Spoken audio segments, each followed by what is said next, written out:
জীবনের first interview দিতে গিয়ে প্রায় রিজেক্টই হয়ে গেলাম।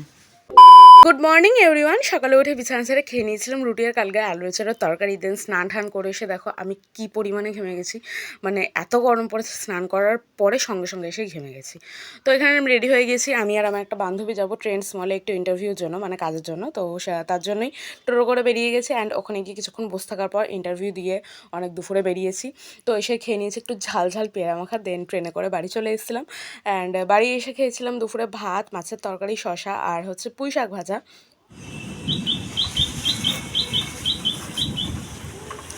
আওয়াজটা শুনলে কি সুন্দর না, একেবারে ফ্রেশ ফিল আসছে। অ্যাকচুয়ালি এখানে বৃষ্টি হয়েছে আজকে দুপুরে, তো তার জন্য ওয়েদারটা এরকম সুন্দর হয়ে রয়েছে। আর মেঘগুলো দেখো কি সুন্দর হয়ে রয়েছে।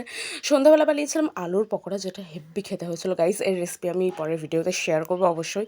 তো তারপর খেয়ে দিয়েই চলে গিয়েছিলাম একটু প্রিন্ট আউটের দোকানে প্রিন্ট আউট করতে, বাট দোকান বন্ধ ছিল। তো ভিডিও তাড়াতাড়ি ভালো লাগলে লাইক আর সাবস্ক্রাইব করতে ভুলবেন না। Tata, I love you.